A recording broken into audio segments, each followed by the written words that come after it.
Cutter Martin. So Cutter, we see that plume on our radar.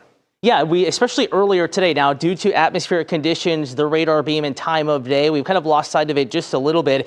This is a live look now, 6:34. Want to take you back a little bit earlier this afternoon. Notice here at 12:30, the reignition and the plume first being detected by radar once again, and that southwest to northeasterly wind has been pushing this off to the north and to the northeast. So as the crow flies, south of I-20, actually still pretty close to this site, but because you have that southwest to northeast wind blowing this into North Rockdale, folks south of I-20 are safer, and that southwesterly breeze overall is forecast to continue. Though I will say as the time of day changes, sometimes the winds can become a bit more variable, but also lighter as we get into the overnight time. Obviously something to watch, something that meteorologists will be watching across the board when it comes to decision making.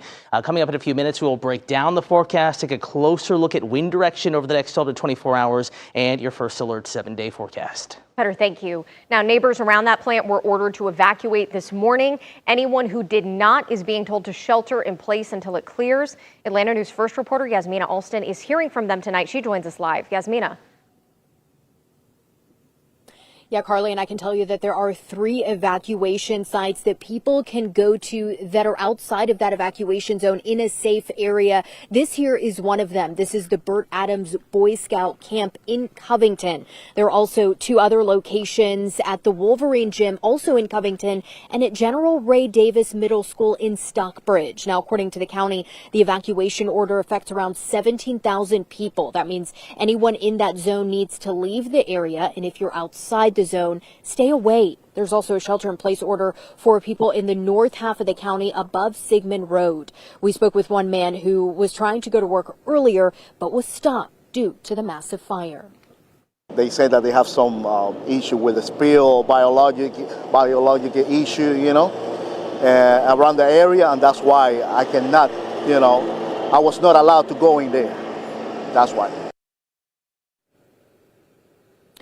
We did have the chance to speak with a woman who actually came here to this evacuation site. She says she lives about 2 minutes away from where that fire was. She tells us that a deputy came knocking on her door around 6 a.m. this morning and told her that she should leave her home. So she immediately left, and she's been gone all day. She tells us she has no idea when she'll be able to return home because, of course, like you all mentioned, those roads are blocked off around that area. But she's now here at the evacuation site. There are about 10 to 15 other people also here at this evacuation site. She tells us her number one priority, of course, was the health of herself and her family, which was why she decided to immediately leave her home. Carly?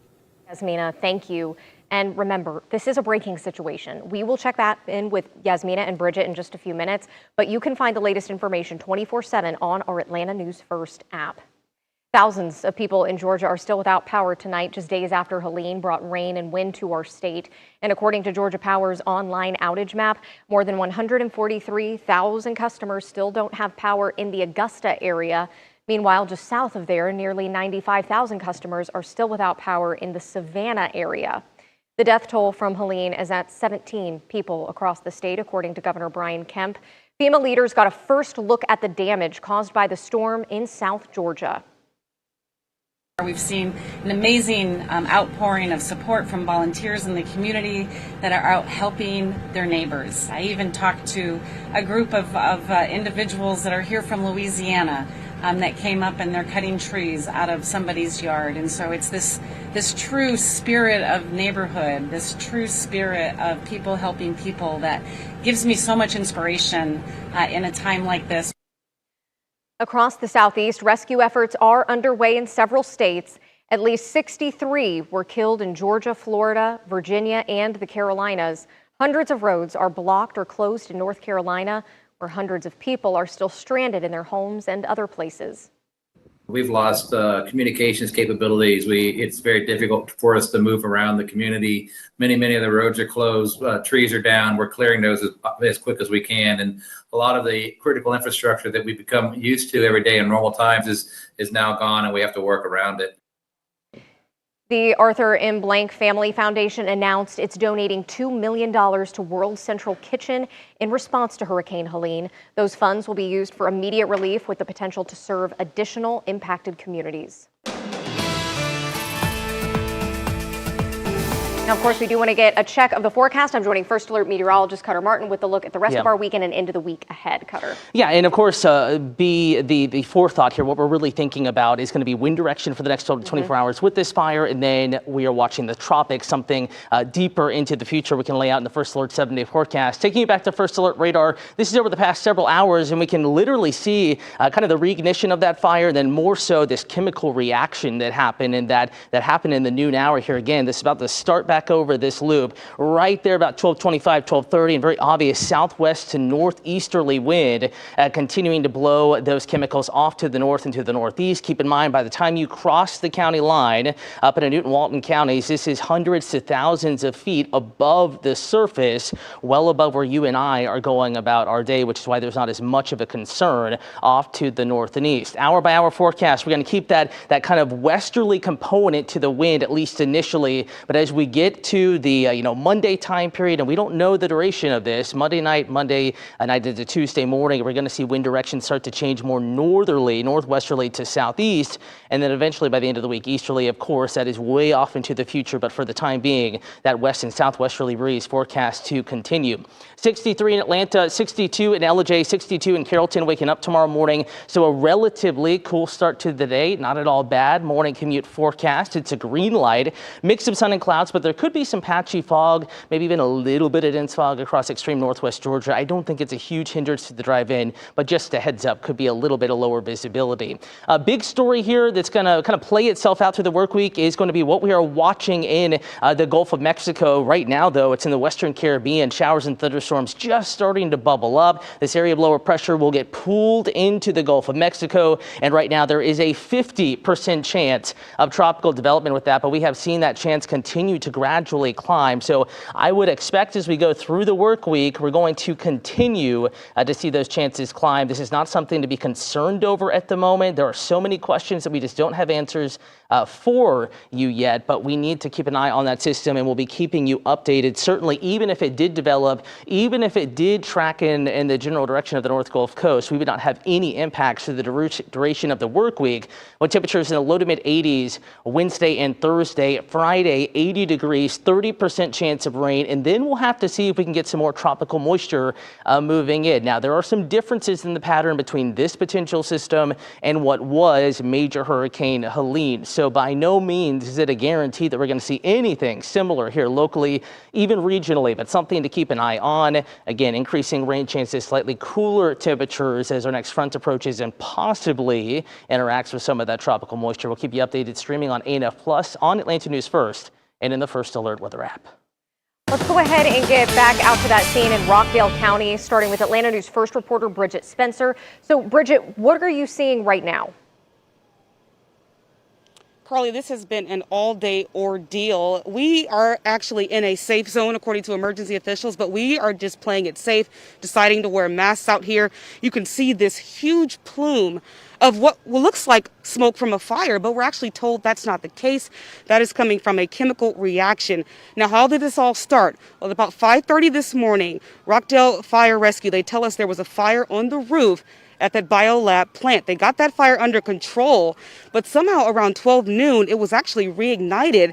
They were able to put that fire out, but what you're seeing now is a chemical reaction from the water from that sprinkler system getting onto that chemical and then causing that. And as you can see, this area is completely shut down. Interstate 20 is shut down. They're trying to make sure that nobody goes into this area because of the potential hazard here. Now, if you are evacuating, police are giving you some detour options once you do leave your home, if you are forced to leave your home. However, if you are outside of the evacuation zone that we've been talking about, which is Sigmund Road, that area, if you are north of that, you're told to shelter in place. And that's what exactly they want you to do to make sure that you do not inhale this plume that we're looking at. Now, as far as what that chemical is, the Environmental Protection Agency, we're told that they are here on scene. They are testing that to try to figure out what exactly it is in the air. In the meantime, really important to listen to those shelter in place and evacuation orders. We have Yasmina Alston, who's actually talking to some of those people who have been evacuated. They're heading to one of those centers in Covington. Yasmina? Bridget, that's right. And I can tell you all that there are 3 evacuation sites that people can evacuate to. They are in a safe zone. One of them is here in Covington. This is the Burt Adams Boy Scout camp location.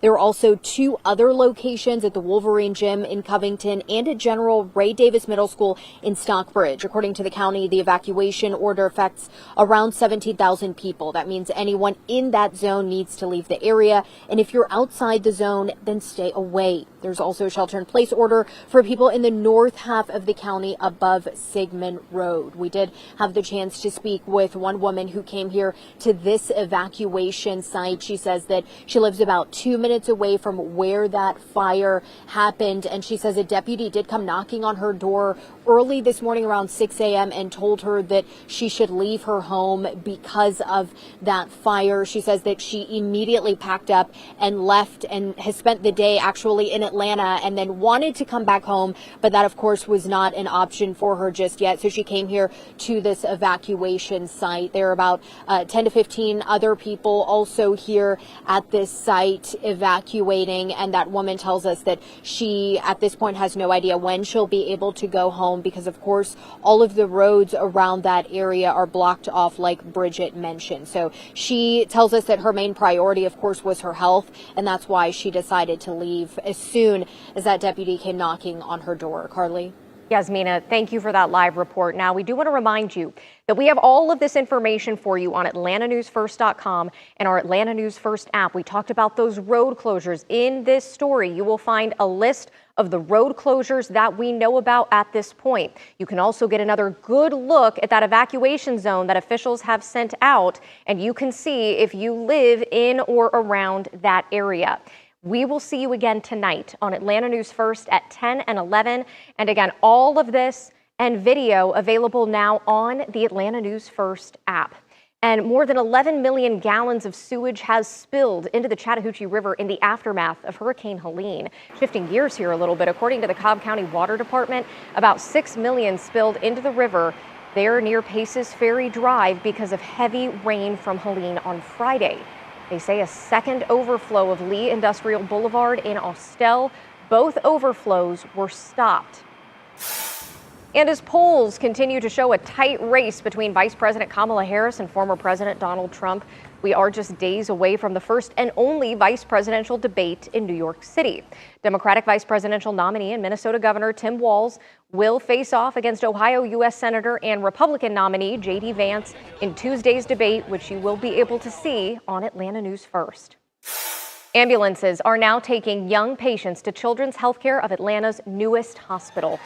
The Arthur M. Blank Hospital opened at 7 a.m., and the new hospital will hold 446 beds. That's 116 more than their hospital in Eggleston. And we're watching wind direction here, obviously, because of the issue ongoing in Rockdale County. Just want to go hour by hour. We have a generally west to southwesterly breeze. It is forecast to continue through the late evening hours. We may see some subtle changes in that wind direction as we get into later Monday night into Tuesday morning. Hopefully, by then, we will see this and no longer be causing any issues. But something we'll continue to monitor right here. As far as everyone else's forecast, generally sunnier and warmer, mid-80s into Thursday. We are watching the Gulf. Next system could develop late week into the weekend. Right now, just low-end rain chances, but could be some adjustments in that late week forecast. We'll keep you updated. 8 p.m. stream on Atlanta News First Plus. We'll dive deeper into the tropics and any potential impacts to the United States. And before we go, we do want to get back to that breaking news situation in Rockdale County. This is a live look at the plume coming from a biolab in Conyers. Take a look at this. A roof fire triggered a sprinkler that activated some chemicals in the plant early this morning, officials tell us. And as they were removing the chemicals, the fire then reignited and more water, of course, had to be used to put it out, further fueling that chemical plume. This is the evacuation zone around that plant. Take a look. Anyone inside the yellow zone is urged to evacuate or shelter in place. Evacuation zones are available. Evacuation shelters are available, I should say. Anyone north of the yellow area is also urged to stay inside, but we are being told that residents south of I-20 are considered safe. Stay with AtlantaNewsFirst.com and the Atlanta News First app for the latest. Thank you for watching us on ANF Plus, and we will see you again right here with the latest on the situation in Rockdale County at 8 p.m. and starting again at 10 p.m.